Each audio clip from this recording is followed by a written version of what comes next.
Hey, everybody. Oh, happy Thursday. Hopefully, your day's going good.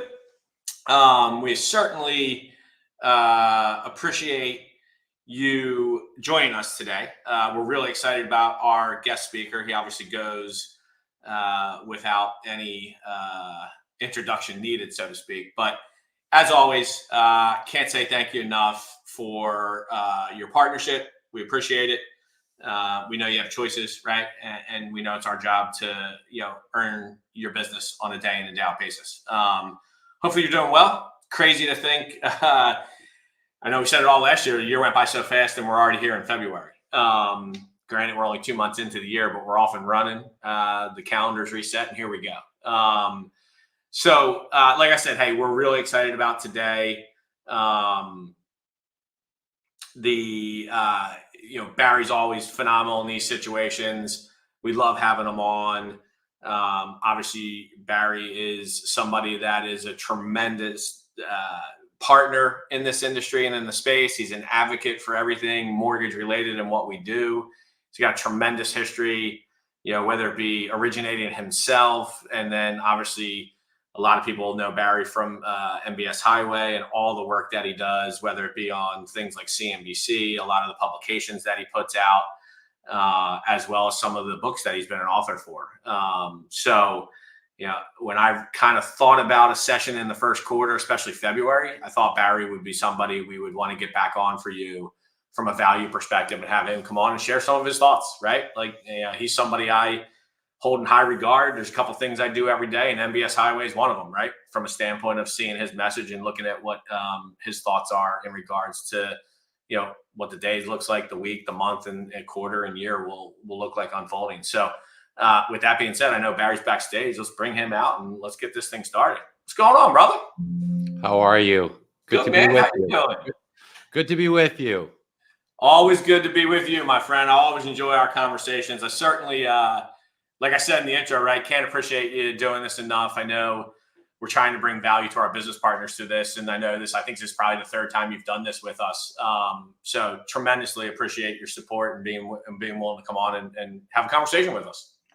Yeah, well, let's go. Let's do it. We've got a lot to go over. So let's get this cranked up right now. I'm going to start by telling you that what we're going to do today is we're going to look at where's the market headed right now?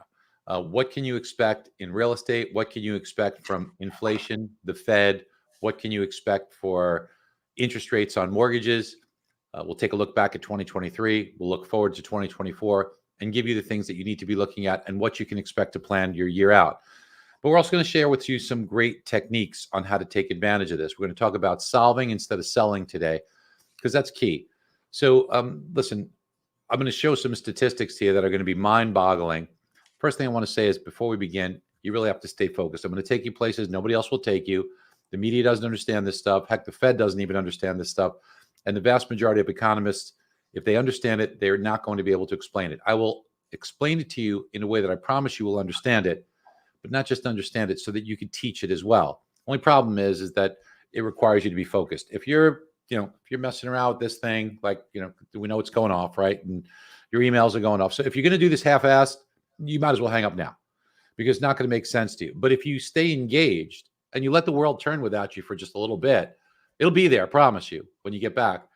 But you will work on your business right now and ways for you to solve problems, get more referral sources, and speak in a way that is going to be much more meaningful to your customers. And you have to do that today. And I will show you why. So let me share my screen here and we'll pull this up. And you should be able to now see my screen. And John, just give me a. Yeah, we're good. We got you. All right, beautiful. All right, so let's talk about our forecast for success. So I think you'll find this interesting. We have the best statistics out there for this. I mean, there's other places you can get statistics, but quite frankly, they're bullshit, because they talk about licenses. Licenses is meaningless, because you can have a license and not produce.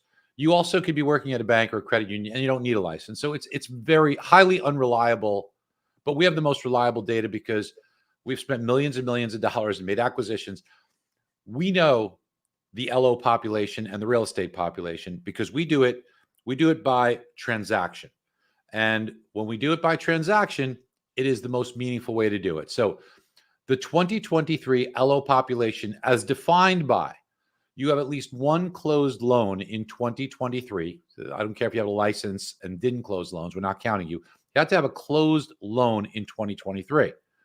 There were 280,000 existing LOs. And then 39,000 brave new souls entered the mortgage industry in 2023. You got to give them credit.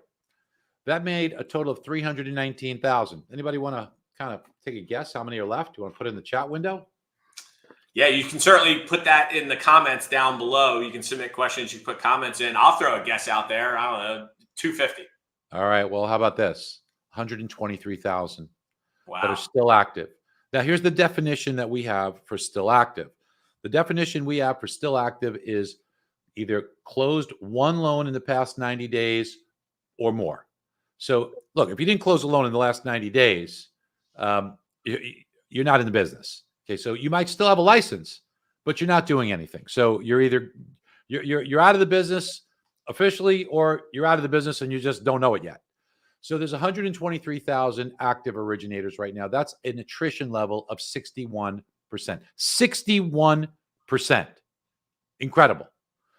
Now, how do you stack up? If you want to know how you stack up, well, here's what we did. Let's take your 2023 production, and I'm going to give you total loans and then give you the average per month, what that would be, obviously dividing it by 12. And I'll tell you how many LOs, what percentage of them did that and what percentage failed. So here's the first test. 2 loans, not per month, for the year. 92% of originators did 2 loans for the year or more. But how about this? 8% of originators only did 1 loan in the entire year of 2023. Because remember, you have to do more than 1 loan, or at least 1 loan rather. 8%. How about if you average 1 loan a month? 12 loans for the year. It's almost a 50-50 split. How about this, team? 56% of originators averaged 1 loan or more. 44% of originators did less than 12 loans for the year of 2023. 2 loans a month? It's almost 2 to 1. Only a third of originators did 2 loans per month. So when somebody says, oh, this is my volume, this is my, take it with a grain of salt, okay? Because some people are not doing it. 66% are doing less than 2 loans a month. 3 loans a month, you see the numbers. 4 loans a month. How about 5 loans a month? If you're doing 5 loans a month, essentially you're kind of in the top 10% in the country. 5 loans a month. How about 10 loans a month? You're in the top 3% in the country. And if you do 15 loans a month, congratulations, because you're in the top 1% of originators in the United States. So if you want to move up on the numbers, put the phone down, close your email out, and pay close attention, because we're going to explain to you how to get there. So if you're listening to this and you're in the business, first thing to you is congratulations, because as you can see how brutal it is, you have made it to the next round. It's like Squid Games. So congratulations, you made it to the next round, except for one thing. Your competition has gotten a lot more stiff. So what you have to do is you have to raise your game. You have to literally become better at what you do. So you have to stop selling and start solving. That's what we're going to do. I'm going to show you how to do that today. And in addition to that, you have to speak in a way that captures the attention of your customer and your referral source. And in order to do that, you just have to understand things better as far as the market goes. You know, it's not enough. What are you going to say? My rates are great and my service is great, and that's great service, Barry. Yeah.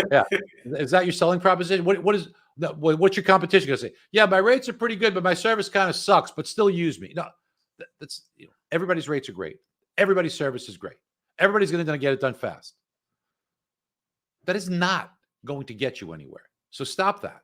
You have to address the problems that your real estate agents have and your clients have. So we're going to explore that. But first, how much business opportunity is out there right now? Well, there's 378,000 real estate transactions happening every month now, and it's going to go up, team. But right now, there's 268,000 of those that need a mortgage. Here's where you come in. 150,000 refinances. Here's where you come in. So there's 418,000 chances every month for you. And these numbers will continue to go up throughout the year. So don't think about how much business has come down. Just think, how do I get my share? Well, let me give you this. If you do 2 transactions a month, you're making 6 figures. If you do 4 transactions a month, Well, you're in the top 6% of income earners in the United States. It's my job to help you get there right now. Now, let's take a look at the factors, and you need to understand these. I'm going to go deep with you, like I said. So first thing, don't roll your eyes. Don't be intimidated. Focus. You're going to get this. Nobody comes out of the womb, gets smacked on the butt, and says, oh, I know what the Fed's going to do. Okay. These are all learned behaviors. You know how to put a freaking loan together. This is easy stuff. Okay. Putting a loan together, that's the hard thing. Try and learn how to do that. So follow with me. Pay attention. Take some notes. Here we go. Let's take a look at what happened in 2023. In 2023, we said where inflation is going to go. John, you know this. We made a very bold call. We said in June of 2023, inflation was going to be 3%. Now, why was that so bold? Because when we made the call, inflation was 7%. Did we get it right? Heck yeah. CPI came in exactly at 3% in June of 2023. So not only did we get to 3%, which was a crazy call, but we had the exact timing of it correct. Now, we got that right. But what we anticipated happening was that mortgage rates would follow suit. Then we thought that over the summer, mortgage rates would be much lower. They weren't. We got that wrong. So we were wrong, but we weren't confused. We knew that for the past 50 years, inflation is what leads mortgage rates. It didn't follow suit this time. We'll explain what happened and why. But as we look at inflation this year, the Fed keeps talking about the fact that for us to cut rates, inflation has to be convincingly approaching our 2% target. Let's dissect that, because you have to understand what this means. When the Fed speaks, you better understand it. So the Fed is telling us they're going to cut rates if inflation gives them confidence that it's going to be sustainably at 2%. So what do you mean inflation? What are they looking at? So what the Fed is looking at is something called core PCE, personal consumption expenditure. It is currently at 2.93%. So that's not convincingly yet to the Fed at 2%. Okay, so what does core PCE mean? Core means that they're excluding food prices and energy prices because Fed actions aren't going to affect food and energy, because food oftentimes is governed by weather, and energy is, pipeline disruptions, what happens in OPEC. And so the Fed can hike and lower rates. It's not going to affect those things. So they exclude that because they won't have influence over it. But the things that they have influence over, and there's 138,000 bits of information that go into core PCE, that's what they feel they have influence in, because if things cost more to finance, people will do less of it. If you cause interest rates to come down, people have an incentive to buy it. It's cheaper to buy it. Payments are cheaper. You're not getting anything in your savings, so you go ahead and spend the money. So the Fed knows that. That's why they hike and lower rates. So if they want to bring inflation down to 2%, the Fed also told us, Jerome Powell said this on many occasions. He just said it on 60 Minutes. We will not wait for core PCE to get to 2% before we start cutting rates. We will cut rates before it gets there. He was asked, what's that magic rate? He did not answer. But we could kind of figure out. We say, okay, so 2.93 is too much. 2%, he'll already do it before 2%. So somewhere in the middle there. Maybe that number's around 2.5%. So how do we get there? Well, one of the first things we look at is we look at what drives inflation. And the biggest driver is shelter costs. Shelter costs, what's in shelter? Not home prices, believe it or not interest rates. It is rents and owner's equivalent rent. And right now they're going up at 2.7% per year on a blended basis. What do I mean blended? You have new rents. So my property's vacant. What do I charge you for a new rent? Those are actually going down 1% year over year. And then you have renewal rents. Renewal rents are going up a little over 5% a year. So why such a big difference between the two? Because if my property is vacant, I'm trying to attract you. I need you to come in there because I'm getting nothing. But if I have you in my property, I've got some leverage. I know it's a pain in the ass for you and it's an expensive endeavor for you to move. So I could push the limit a little bit. I could jack you up 5% or 6% on your rent, and you're not going to move because it's inconvenient. It's expensive. It's a pain in the ass. You've moved. To disrupt your life sucks. So people stay put. And that's why landlords have pricing pressure. But when you blend the two together, it's 2.7%. So as we look at this, unfortunately, this is not what the Fed looks at. The Fed takes this and they average the last year. Now, when you average the last year, what do you get? The Fed looks at 6.4% on PCE, not 2.7, because they're looking backwards through the rearview mirror. If you did the difference between what they look at backwards, lagging, and what's really happening, the difference is 3.7%. Multiply it by the effectual weighting in inflation readings like PCE and CPI, and you get what the lag effect is.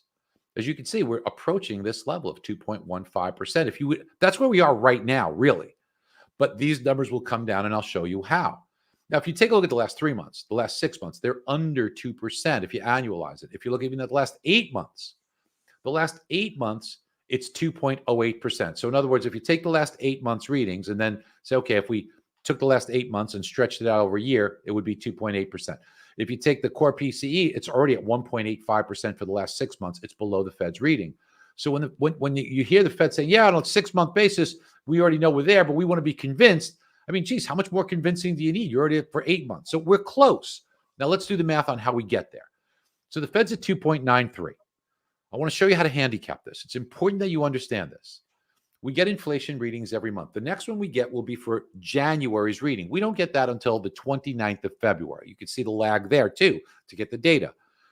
Now, the estimate's for 0.2%. Now, going forward, we're just going to put that same estimate. It's just a placeholder. So here's what happens. When you get January of 2024, what goes away is January of 2023. So what was January 2023? It was 0.51. So you take the current reading, you subtract the January 2023 number, and you add the January 2024 number. And by doing that, you get 2.62%. So that's what we think inflation is going to be on February 29th. And the bond market should like that. You should have a good day. When we see that, it's going to be right before the next Fed meeting on March 20th, excuse me. March 20th, I think the Fed looks at 2.62 and they say, not good enough yet. We need to see it come down further. Okay, so when's the next Fed meeting? May 1st. By then, they'll get these two readings here.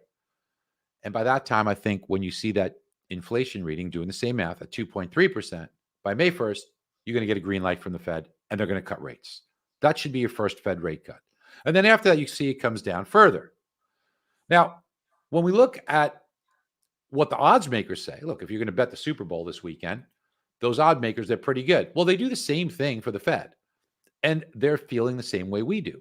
March 20th, 18% chance of a cut. May 1st, almost 2-to-1 odds that the Fed's going to cut. And then by June, 100% essentially.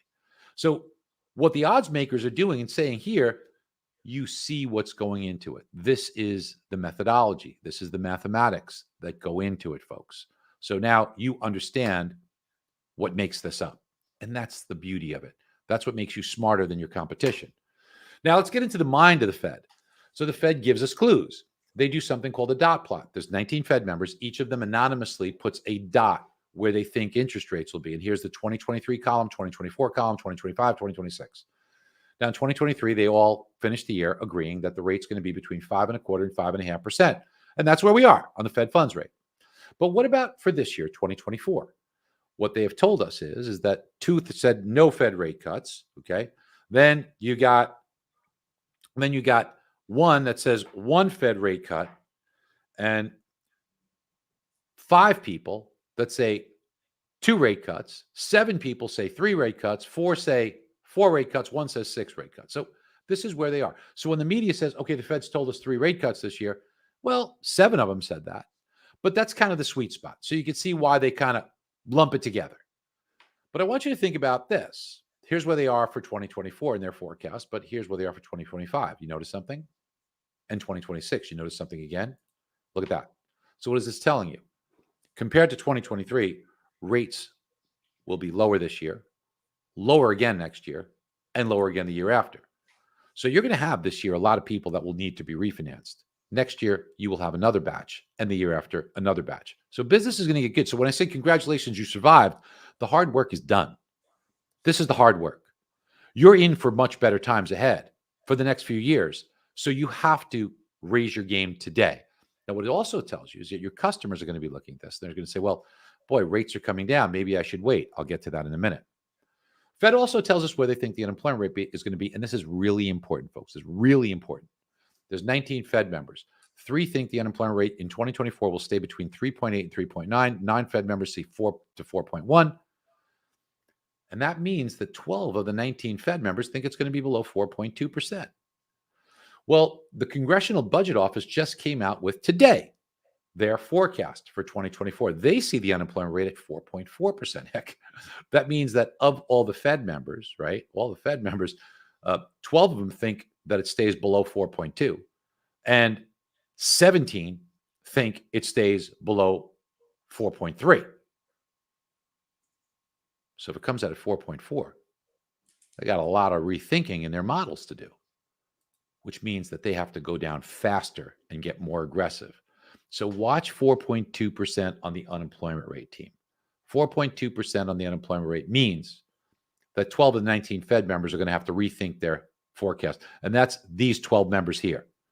They're going to have to say, oops, we got it wrong. Let's get more aggressive. So you'll get more rate cuts this year. Can you get to 4.2% unemployment? I think so. And supposedly the Congressional Budget Office thinks you can get it to 4.4. That's good news for us, team. Now, what about if your customer looks like that and they say, well, I'm going to wait for rates to come down? In fact, a lot of people, 39% of buyers saying, I'm going to wait for rates to come down because Fed told us rates are going to come down. Don't wait. National Association of Realtors says for every 1% drop in rates, 5 million more people become eligible. Man, if you think inventory is tight right now, just wait. It's going to get much tighter, less choices, and upside pricing pressure. So that means prices are going to go up. Now, you might tell your customer a very cute saying. You might say to them, oh, well, you know what you do? Marry the home and date the rate. Ha, ha, ha, ha. And it's a very cutesy saying. But, man, if you use it properly and you show it properly, it's got a lot of teeth. So let's understand and break down, what does marry the home and date the rate mean? Well, marry the home means you're going to buy the home today and stay in it. But the rate that you have today, while it's higher, it's not going to be permanent.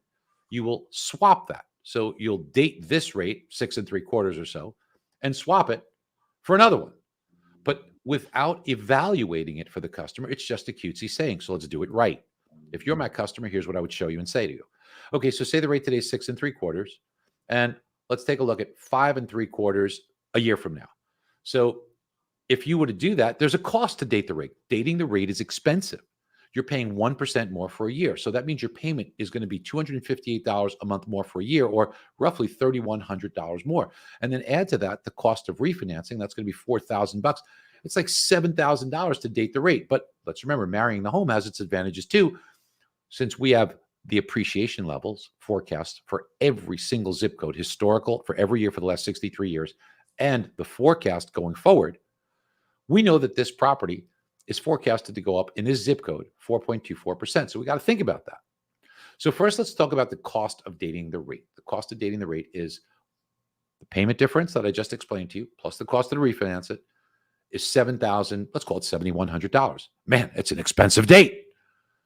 But what about the benefit of marrying the home? That 4.24%, well, that is $33,000, almost $34,000. When you take the two and you subtract the cost versus the benefit, you're better off by $26,800. This is why you marry the home and date the rate. But without doing the math, it just says, oh, marry the home and date the rate. Da, da, da. You want to make sure these people understand why you marry the home and why, even though it's expensive to date the rate, why it's a benefit. If you're not doing this, you're not doing what the best originators in the country are doing. And after all, isn't that who you want to be? Isn't that who you have to be? We've already seen 61% of the people fall off the ranks because they don't do stuff like this. Do not let it happen to you. Your competition is better. Now, let's understand what we've got in front of us, okay? We just heard from the Congressional Budget Office, and they told us what our deficit is this year. Our deficit in the United States is $1.6 trillion. What does that mean? That means we spend $1.6 trillion more than what we take in. That is astounding this year. And they think over the next 10 years, that goes up to $2.6 trillion, by the way. Now, why is that important? Because it has to be financed. So who's going to finance it? How do they do it? Well, when you spend more than you take in, how do you make up the difference so you can pay your bills? You borrow it. It's like a family living off their credit cards. Well, that's what the United States is doing. So who is going to lend them this money? You are, and you're doing it. And if you don't think you're doing it, please think again. Do you have any mutual funds, IRAs, 401ks, retirement plans, insurance policies? Yeah, they are loaded with treasury debt. And it's you who is financing the $1.6 trillion. So because we are financing it, we are only going to do it unless we get a rate of return. And that's what the government pays in interest. That's why our interest expense is over $1 trillion a year. Now, besides that, we also have the Fed that's out there. And they are issuing paper too. What are they issuing? Well, the Fed is saying, hey, we were buying mortgage-backed securities back in 2020 and 2021 and into a part of 2022, and that's what kept interest rates so low. But when we stopped doing that, we held them on our balance sheet. Now, the Fed also started in 2023 to roll them off their balance sheet, which means they have to be absorbed. And they're doing $95 billion a month off their balance sheet. So that $95 billion a month off their balance sheet amounts to $1.1 trillion a year. And that's got to be absorbed by the market. So we got to eat up 2.7 trillion. That's the paper that's being pushed out there. Now, of course, it's going to get absorbed. It's just a question at what interest rate. The more paper you put out there, the more supply. In order for people to get an incentive to do it, you got to offer a higher interest rate. In 2023, we put out 3.4 trillion. How did we sell 3.4 trillion? Well, 8% mortgage rates, 5% 10-year treasury, 5.5% 2-year treasury. That's how you funded this, by giving people a high rate of return, and they sucked it up. Now, the reason I point out the balance sheet to you is because if we could stop or slow down this balance sheet runoff of 1.1 trillion, that's a lot less supply, and that would lead to lower rates. So when we take a look at lower rates, how do we get there? Well, if the Fed slows this down, they're not going to stop it. But let's just say they slow it down by $400 billion instead of 1.1 trillion. They put out 700 billion. So they taper it. They like to taper things. That's what they like to do. So they let the mortgages continue to roll off, but maybe they slow the treasuries in half. That would mean there'll only be 2.3 trillion out there to be absorbed. I mean, it's still a lot, but I think when you compare it to 3.4, this shows me mortgage rates in the 5, 10-year treasuries in the 3s. We're not going to go back to mortgage rates in the 2s and 3s, but much more reasonable levels. Okay, how do we get there? How do we get to the Fed slowing this down? I need you to focus here, because I'm going to, again, take you places nobody else will. So, team, what we have here is we have to think about the reverse repo market. And just focus. I will explain it to you so you can understand it. So here's what I want you to imagine. Imagine it's you now. You go into a bank, and the bank's got different CD options, and you want to put your money someplace safe. So you look at the CDs that they have. But now I'm going to reverse the clock here a little bit. Now let's go back to like 2022 and 2023, where the Fed's told us they're going to be hiking rates like crazy, and interest rates are going to go up. And you said, okay, I can invest in a 1-month treasury, a 3-month, a 6-month, a 1-year treasury, 2-year treasury, and put my money away there. But if you knew that the Fed's going to hike, then you're going to lock yourself for 1 or 2 years into a rate that if you just waited, you get a much higher rate. So why would you do that? And you say, hey, look, do you have anything that, as the Fed, they told us they're going to hike a lot. As the Fed keeps hiking, can I get something that increases my rate along with the Fed? And they say, yeah, of course, you can do a money market.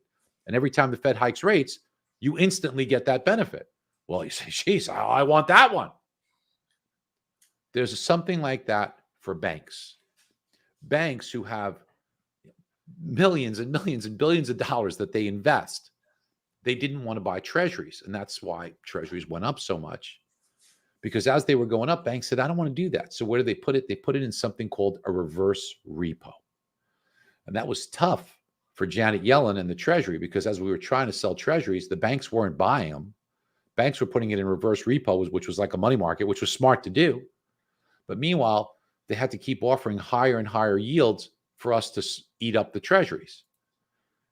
And banks wound up in a short period of time putting $2.5 trillion in these reverse repos. Now, when the Fed signaled to us that they are no longer going to hike rates, banks were smart. They said, well, this is the peak. So this is the time to lock in those yields. They saw the 10-year treasury at 5. They saw the 2-year treasury at 5.5. And they started buying it with both fists. Unfortunately, now they bought a lot of them, and we're now down to $550 billion from $2.5 trillion, as you could see here. So this piggy bank that the Treasury's been selling treasuries into is starting to get thin and going to run out. Why is this so important? Because this is how we got lower rates. Remember, the Fed hasn't cut rates. The Fed hasn't slowed down the quantitative tightening. So why are rates coming down so much? It's because banks are buying these treasuries and mortgage-backed securities knowing that they had this piggy bank and they're pulling it out of the reverse repos and they're buying it. But what happens when this runs out? When this runs out, Janet Yellen's going to have to go over to Jerome Powell and say, hey, Jerome, help me out here. I got to sell these treasuries. You have to slow down the quantitative tightening because you keep pumping out all these treasuries on the market. I need you to slow it down. Otherwise, interest rates are going to have to rise and I'm going to have to spend more. So, team, you might have a crazy scenario that no one will understand except you, that May 1st, the Fed cuts rates. But if this runs out by May 1st and the Fed doesn't slow down its quantitative tightening and keeps pumping out $95 billion a month on the market, you might have a scenario where the Fed's cutting rates, but interest rates are rising. Now, you're the only ones who understand that. The media won't get it. So let's take a look at the Fed's balance sheet. It's gone from $8.5 trillion to $7 trillion right now. Now, you can see for a long time they were comfortable with $4.5 trillion. They actually tried to taper it, but financial conditions froze. So they're comfortable leaving a lot on their balance sheet. And of course, here was COVID. And then here was the ridiculousness that they just kept it going too long. And this is what caused all the inflation we have. So when will the Fed stop this? Let's look at it. All right. The way to look at it is like this. For 5 years, from 2014 to 2018, they had about 4.2 trillion, 4.3 trillion on their balance sheet. Our GDP was 18.5 trillion. So it represented about 23% of GDP. They were comfortable. This is their comfort zone. Now, notice that pre-COVID, their balance sheet went up. But because GDP went up, the balance sheet versus GDP went down. So even though it went up, they don't care about the amount. They care about the relative nature to GDP, and they're comfortable with this. Here's what they're not comfortable with. It ballooned to 8.5 trillion of their holdings, outright holdings. And even though GDP went up, it was 33% of GDP. That was just too much. Now, here's where we are today. As of right now, 7 trillion on the balance sheet. GDP is called 28 trillion. It's 25% of GDP. And while that's much better, it's still above their comfort zone. It's close, but it's not quite there. So let's take a look at the next Fed meetings. The March 20th meeting, it gets to 24.7%. It's still too high. May 1st, it's kind of a coin flip. 24% of GDP, it's above their comfort zone. But what if they cut rates May 1st and don't slow down the balance sheet? Yeah, rates could go up if we run out of that reverse repo.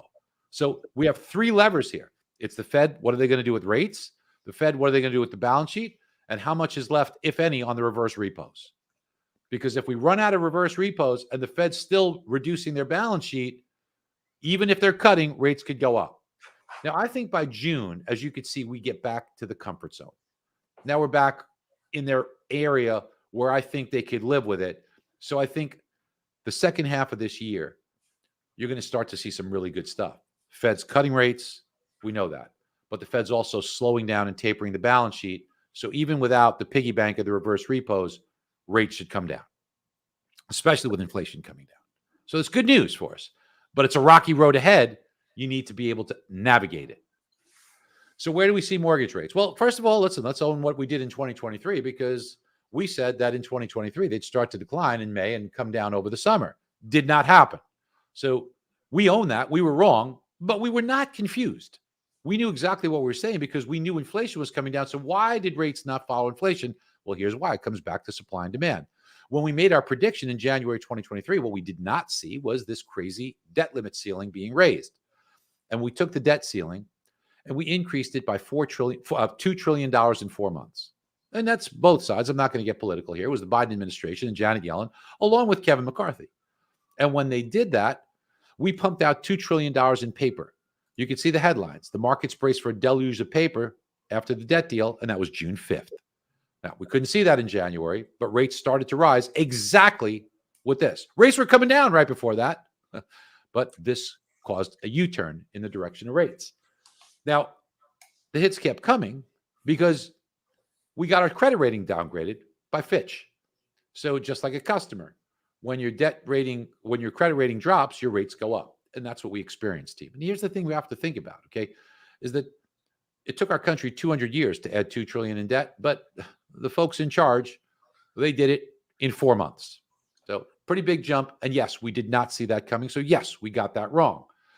But where do we see mortgage rates in the 10-year Treasury this year? Based upon what we see 30-year fixed rates going from the high sixes to the mid to low fives, not in a straight line, but we see that.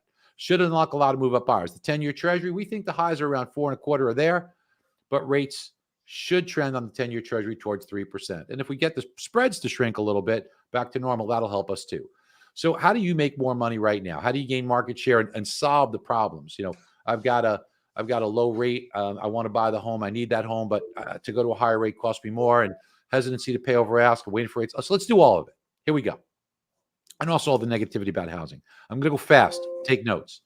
Hey, Mr. and Mrs. Customer, you think you got 3.25? You think that's your rate? You don't have 3.25. Do you have a car loan? Yes, I have a car loan. Well, if we take the average rate in car payment, you're paying closer to 4%. You have any major credit cards? Yes, I do. You have any store credit cards? Yeah, I did a lot of holiday shopping. Well, your blended rate's really 6.5%. Use our blended rate calculator to do this. And see, that's not that far from where rates are right now. So, Mr. and Mrs. Customer, here's the thing. I know you bought your home 4 years ago, and today the value's higher, and you've got a remaining balance. So you got a lot of equity.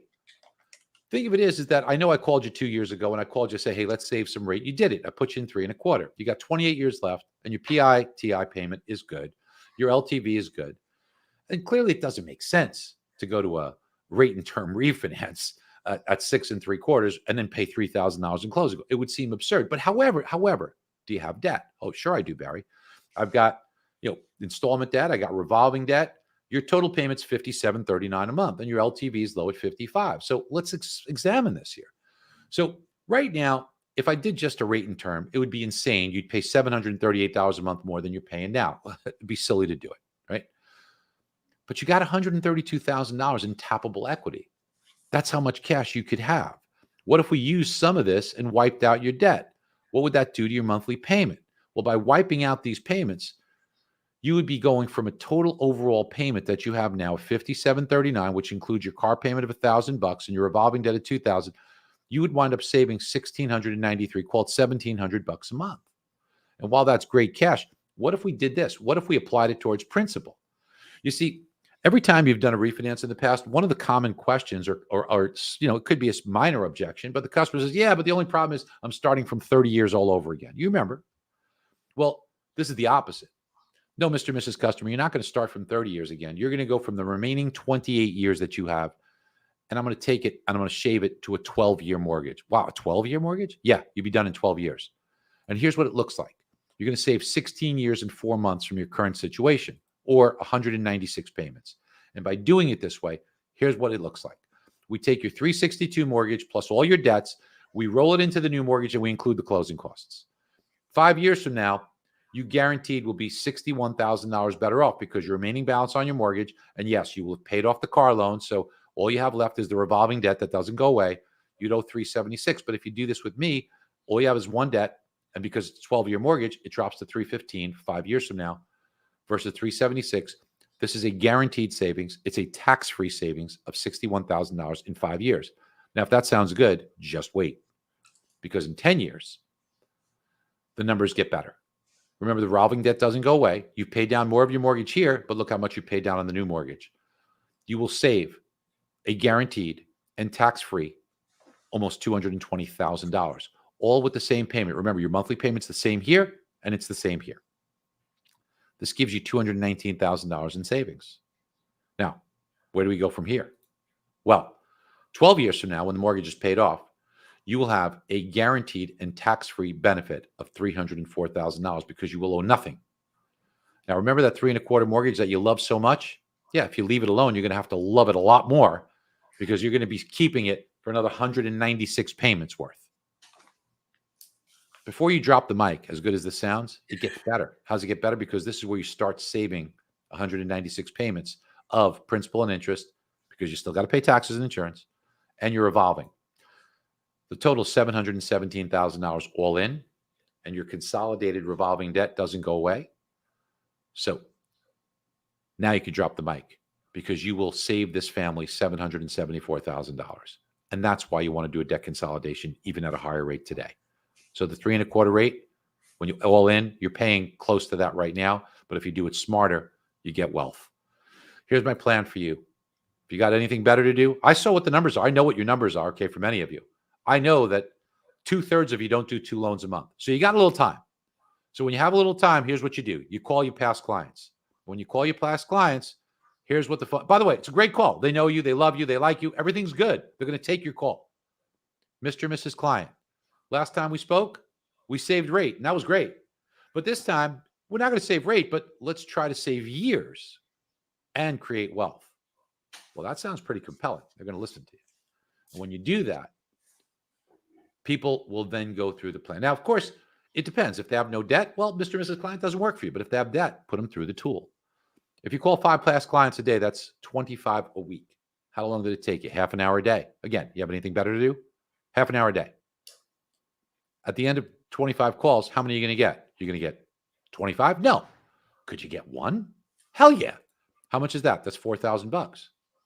What if you did one a week? $4,000 a week. Puts you in the top 6% of income earners in the United States. It's worth a try. Best part about it is you change your customer's life for the better. And then work on this. Do some mock-ups. Practice it. Do it on yourself, because now you take it on the road and you show your realtors how you do it on a purchase, on a move-up purchase. So borrowers got 3.25, rate 6.75. They bought their home a few years back. How does everybody sell their home? I could sell my home for $695. I owe $343. It cost me $35,000 to sell. I got $317,000 for closing costs and down payment. So after the closing costs, I got $305,000 I could put and roll into the new home. They think they got to roll it all in. They don't, but they think they do. It won't have any bearing on their tax consequence. They want to do this. So that's the good news. The good news is they already want to do that. They're motivated. They had a kid. They popped out a kid. They need the room. They need the backyard. They want the garage. They're working from home and they'd like to have an office space at home. They want it. But what happens? They say, okay, in order to get it, I got to go up big time from $695 to $850. Minus my down payment, I have to take out a $545 mortgage, 65 LTV at 6.75, and that means my monthly payment goes up by $2,561 a month. I'm not going to do it. I'm too scared. I can't afford it. Here's where you come in and you solve. Stop selling and start solving. Well, that's a 65 LTV. We could take the LTV up, less than 80. You won't pay MI. Use some extra cash and pay everything off. That takes the difference from costing you $2,500 a month more to costing you $130 a month more. Bring you to a 77 LTV and wipe out your debts. Wow. Now we're seeing these every single day, and sometimes people are even cheaper. Now, sometimes it's not quite all the way down to 130, but what if it's $300 or $400, $500 a month? That's okay. $2,500 a month is too much. But for $400 a month, yeah, I'll give my kid a room. I'll give myself the office. I'll get the backyard. Solve. Stop selling. Start solving. What if you walk into a realtor's office, or you did a Zoom for them, or you just presented an example of this and say, here's what I'm doing to help my customers? They're going to say, this guy or this gal has answers. Your competition's going in there with a freaking bagel. Well, who do you want to be? The bagel boy, the coffee girl, or do you want to be the answer person? Do you want to solve, or do you want to sell? It's a pretty simple answer, team. You made it to the next round. I want to keep you there. So it's a little tough love because I want you to stay into this round and beyond. So here's another problem you got. You got a shit ton of pre-quals. I know you do. And now here's the good news. One of your pre-quals calls you. I'm sorry, they didn't call you. The realtor calls you. They say, hey, Barry, great news. Man, I've been working with this client for a while. Inventory's tough. And every home they've been looking at, it's hard. You know, this isn't right. This wasn't right. But they found one that they love. It's perfect. I told them to go in at a full price offer. And guess what? They listened to me. They went in full price offer. The home is $630,000. They put a bid over for $630,000. You say, great. Waiting for final to be accepted before we do the mortgage. Okay. So you get a call the next day. What happened, team? You already know the answer. What happened? They got outbid. Somebody bid $640,000. He says, yeah, they bid $640,000. They lost the home. What is your response as a advisor? What is your response? Well, sorry to hear that. I'm right here if you need me. You'll call me if they find something else. Is that your response? I hope not. Here's what your response should be. Get ready. Well, give me a second here, Mr. and Ms. Realtor. Let me just do the math to see if maybe there's a way for them to win the home of their dreams, because I know they love this home. Let's see if they could do it and obviously help you out too. So by doing some quick math here, I see they actually could qualify at $645,000. We can make it work. But the thing of it is that I can understand their hesitancy. She's, yeah, they don't want to pay $645,000. It's only worth $630,000. So say, okay, let me pull up an AVM first. And you do. And you say, you're right, it's worth $630,000. But here's the thing we got to teach the customer. They need to answer two important questions and see if it makes sense. Question number one, how long will it take for me to break even? Question number two is, what does it look like 5 years from now? Based upon those two, if we answer those two, let's see what happens. And then we do this. So we say, yeah, it's worth 630. You're right. We did an AVM and the asking price is 630.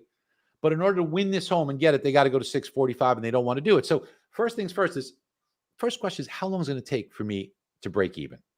And I could do that for you because we have the appreciation forecast for every zip code in the country. And in this zip code, the appreciation is 4.01% for the year, which means it's going to take 4.9 months to break even. 4.9 months. If it takes them a month or two to close, like within 3 months after closing, they're even. Wow, Barry, I didn't know that. That's not bad. Now, the question number two is 5 years from now, what happens?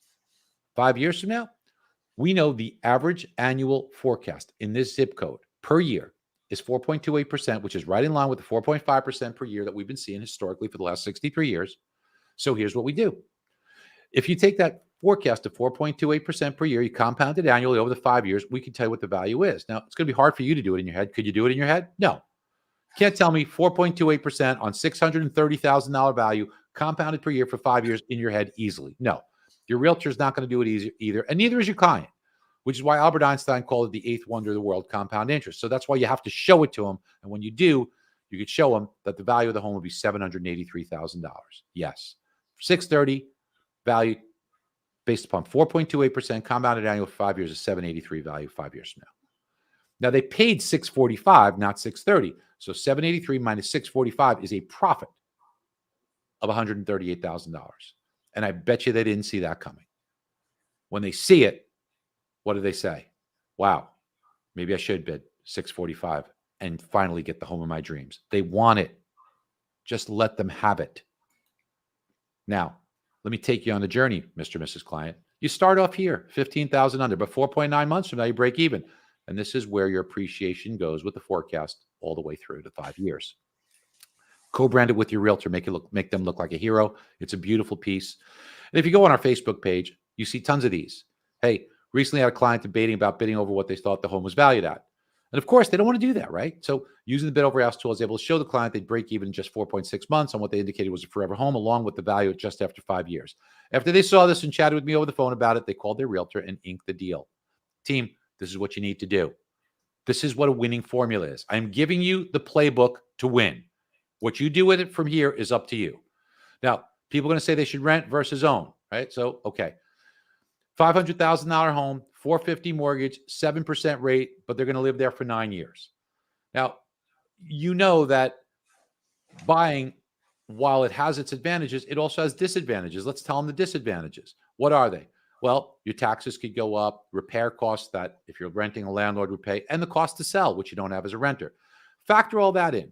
But you also have the appreciation, which in this particular zip code, last 63 years, have been 4.3% a year. And in this zip code, it's 4.2. I'm all using conservative numbers here, team, because I want to just show you what the conservative numbers, what it means. Now, the same home to rent it is $3,600 a month, and it's 5% a year would be the renewal rent that you'd have. So on first blush, it looks as if it's a no-brainer to rent. Wait, Barry, $4,408 to buy, $3,600 to rent. No-brainer, I'm renting. And that's what people make the mistake of doing. But what they don't do is they just look at this. You have to take them on the journey and show them what happens every year. Look at the purple line. Look at the rent. By years 5 and 6, you already turned the corner. Now, it's true over the 9 years that you're spending $9,000 more to buy versus rent. But are you really spending that? You see, you have to analyze that principal and interest payment because interest is tax deductible. I'll get to that in a minute.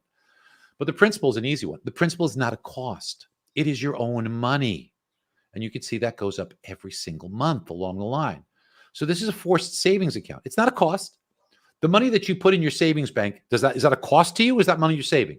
The money that you accumulate in principal, it is not a cost to you. It's savings.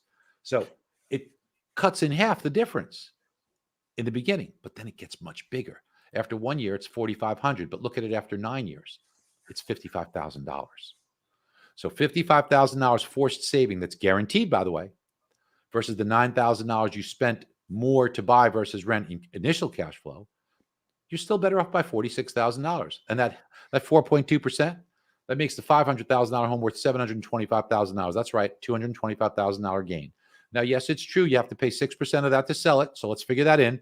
but you get a tax benefit. Now, here you got to be real careful on tax benefit because it's highly complicated and we do it the right way. We take everything into consideration. But not only do we do that, we also compare it to what your tax benefit would have been as a renter. So this isn't your tax benefit as a buyer. This is the tax benefit over and above the standard deduction you get as a renter, and it's $24,000. So what is the benefit of buying versus renting? Would it surprise you that it's $242,000, Mr. and Mrs. Client? Heck yeah. There should be no choice to thinking about renting. It's idiotic to rent. It's how come buyers, homeowners, have 40 times the net worth of a renter. Did you know that 2/3 of everybody's net worth is in real estate? Team, this is why you buy homes, to create wealth. You cannot get rich being a renter. Now, this is what it is every year. So as you can see, because the cost of buying and selling, if you were to buy and sell in the first year, you'd lose money. So rent if you're going to live there for a year or less. But if you're going to be there for 2 years or more, why in the world are you not buying a home? Co-brand it with them. And then team, let's look at housing. We're going to go through this very quickly here. Is there a bubble in housing? Please stop it. 2007, you had 4 million units for sale. Today, 1 million. But our population changed. 301 million to 340 million. You have 39 million more people fighting for 3 million fewer homes. How are you going to have a bubble? But that doesn't even tell the whole story. Yes, there's 1 million units in inventory, but the market's so hot that 1/3 of them are off the market because they are already under contract. You have 666,000 active inventory right now, and you can see it's already starting to decline. It will go down in the spring, as it always will. It's going to get thinner and thinner and thinner. That's less than half of where we normally have been pre-pandemic. Here's another way to look at it. Another way to look at it is if you purchased your home in any year, and let's just use $100,000 value, and going by the appreciation levels for 10 years, where did you wind up 10 years later? If you bought your home in 1942, and let's use $100,000 value, you can see how it went up. And every year, it's up for every year, except one in history. Except one, 2006. The only time you lost money holding it for 10 years, but you only lost 2.8%. Now, you can't say that about the stock market because you got cut in half if you took it with the stock market. So that's something that you have to bear in mind, folks. And people want to bet against housing. Well, it's kind of like betting against the champ.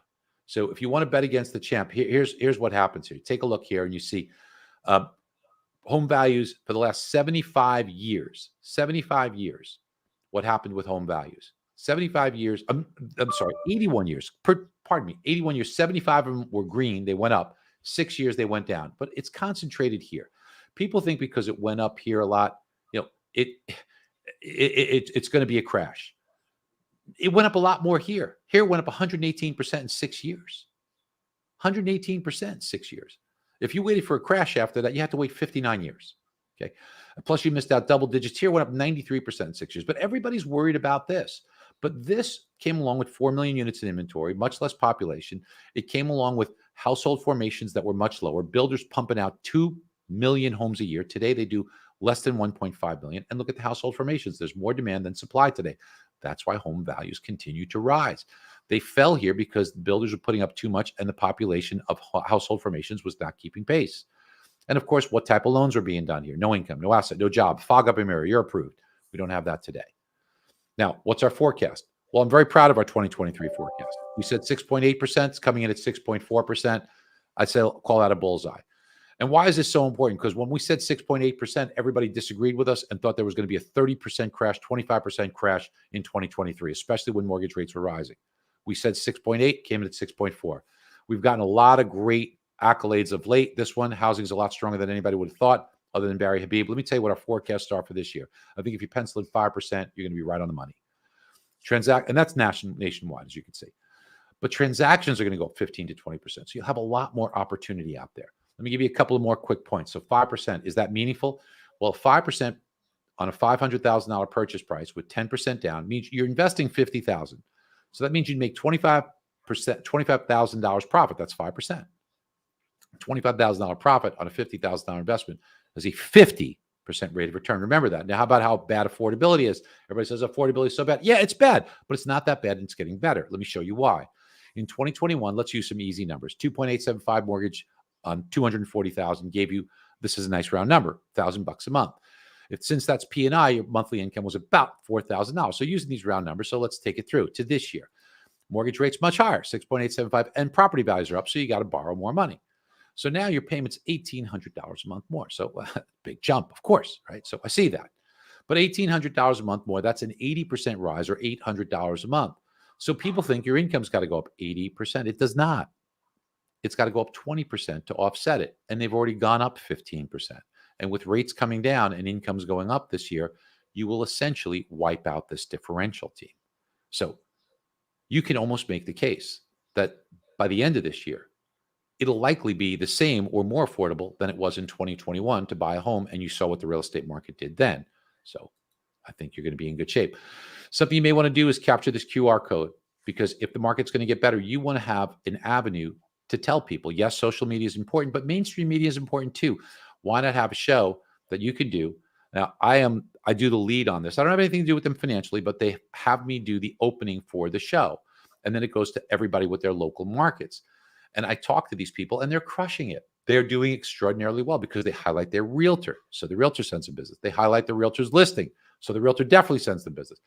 Do this and get out there with the message, because there are things changing and you want to be able to have a voice. Check it out. I'll give you 2 more seconds to grab that QR code. Now, what would I be doing if I was originating today? I would talk to my realtors and say, hey, let me pull up an AVM for you right now. And that AVM will show you the value of every home in the neighborhood. It will also show you what the subject property is and what the value is. So you should bring this to you when you go on a listing appointment. When you bring this on your listing appointment, what you're able to do is you're able to then keep that customer more realistic. In addition to that, I'll give you an interactive map with all the comps, and I'll pull the comps for you to save you the time. I'll give you a neighborhood report.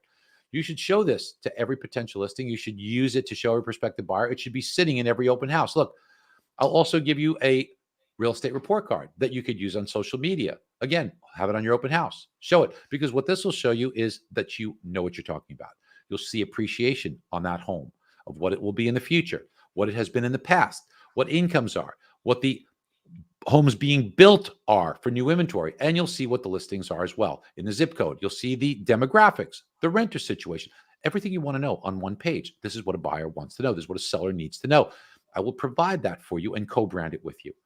Now, in the great book, The Art of War by Sun Tzu, he says that every battle is won or lost before it's ever fought. So are you trying to fight your battle by going in there with saying, I will give you a donut or a bagel? If that's your strategy, then please rethink it. Because what you should be doing is being strategic and surgical. And what the loan officer of today has to do is say, let me take 10 minutes. Let me go on and create these reports. I'll put the realtor's picture on it because that's so easy to do. And I'll go on an active listing on there, not a sample, an active listing, so it triggers the reticular activator. Or go to a recent sale. Easy to find. And when I pull that up, what will happen is I could get a buy versus rent. I could pull up a AVM. I could pull up a real estate report card. I could pull up an appreciation report. And this is what you could show a prospective buyer. This is what you will have with you when you have an open house. Go on a listing appointment. Use for social media. That's what I'm doing with top performing realtors. How about if I do that with you? And if you're not on MBS Highway, I don't really, I mean, why? We give you every day. We give you this stuff every day. We'll protect your pipeline. We'll lock you just like we did before the jobs report. So you saved all that money. We will give you the best loan comparison tool out there, period. Here's why. Not only do you compare it, not only do you have live updating, but this is what the customer wants to know. You just showed your customer 5 different options, 4 different options, different MI options, different down payment options, different loan products. All they want to know is what's the best loan for me. Can you explain that to them easily? Well, we do it for you. Yeah, Mr. and Mrs. Client, here's a timeline. We're the only ones that do a timeline. So as you can see here, if you buy your home, the first 3.5 years or 3.25 years, this is the best loan for you to choose. But then the next 2 years, this would have been the best loan. And then for the rest of the time frame, this is the best loan. So how long are you going to be in this home? How long are you going to have that mortgage? That's how you choose your product. And the buyer says, oh my gosh, you're the first person I understand. And not only that, we give you your own, essentially our version of a Zoom platform. So if you're paying for Zoom, you don't have to do that anymore. And you can video narrate. So you can give a message. When you send that to them on any of the things that we've shown, what the customer does, they open it, they click on the link, then you get a video, then you get an email saying, hey, they're engaged, call them. And of course, there's great video messaging tools out there, but why pay for it? We give it to you. We give it to you. How much is MBS Highway? It's $200 a month. It is a steal. It's super cheap. How much does it cost to lose a loan to somebody who's got it? It's $2,000 a year. We give you a huge discount by being on here for $129 a month. You want to increase your production? Do it. You got a money back guarantee. I guarantee you that you will be addicted to this product and you will need it for going forward. You want to get it? Email Diana@mbshighway.com. Diana@mbshighway.com to sign up. Diana@mbshighway.com. Look, I wrote a book on money in the streets, which is about finding opportunity everywhere. Today, there's opportunity everywhere. I want you to find your opportunity. If you want to stay in touch with me, I am Barry Habib on Instagram. Follow me there because I do a ton of reels that you could use, steal, copy, send out to your clients, send out to your realtors on all these topics. I think we came in a minute over time. Perfect, brother. But my friend, thank you so much. I appreciate you.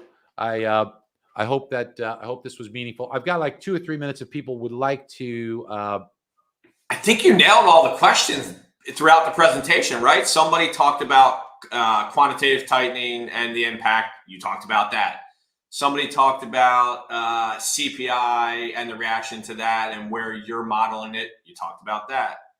I mean, we're not going to get into elections. I mean, that is what it is, right? We're not going to play. Well, historically, election years don't really move mortgage rates too much. And if you think that there might be some political influence, I think it is where Jerome Powell, who is a Republican but doesn't like Donald Trump, he doesn't have allegiance to Biden because Biden wanted to appoint Lael Brainerd.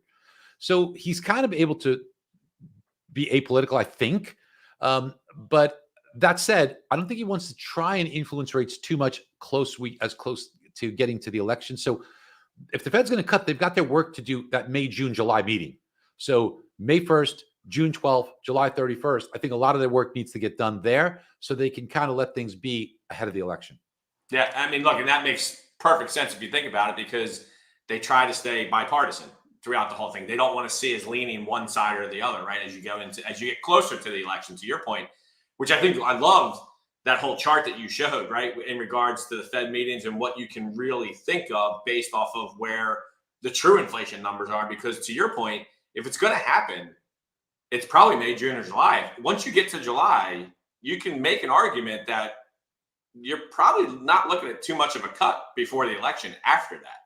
Yeah, unless the job numbers really fall apart and stuff like that. Right. There's a lot of variables that'll happen between now and then, but the job market will have a lot to say with that. Well, I will tell you, and then somebody asked about kind of on the investment property, refinance, and what I would say to the question, right? Everything that Barry showed you on debt consolidation and refinance and all the tools he shared with you. That's an individual question. That's right. That's an individual question, but it still applies, right? Like if you have equity in a property that you own that's a rental, well, you can pull cash out of that to do things, right? So there's certainly that's individual. Other than that, dude, everything else, somebody, hey, this is on fire, great content, best one ever, incredible content, all the good stuff. Much appreciated. Much appreciated. Thank you, guys. Thank you. Be well, everybody. God bless you guys. Appreciate you guys. You have the playbook to win this year. Just go ahead and win. Thank you. Thanks, Barry. Appreciate you doing this, man. My pleasure. Anytime for you. You got it, brother. Hey, guys, a lot of great content. I know there were some questions on there about is this recorded? Obviously, we do record it. I know we do like an in case you missed it type of post, but certainly reach out to your AE as well. Hey, look, a couple things in closing. Number one, look, he's always great, and they're easy for me to do because all I do is introduce him and he goes, right? There's not much I ever need to add or do when Barry's on. I will tell you a couple things that stood out, right? Solving versus selling. And then look, I'm going to drive into one thing that I thought was, in my mind, the whole thing's outstanding, but this stood out to me, right? Your book of business is probably the most valuable thing that you have in regards to your past clients.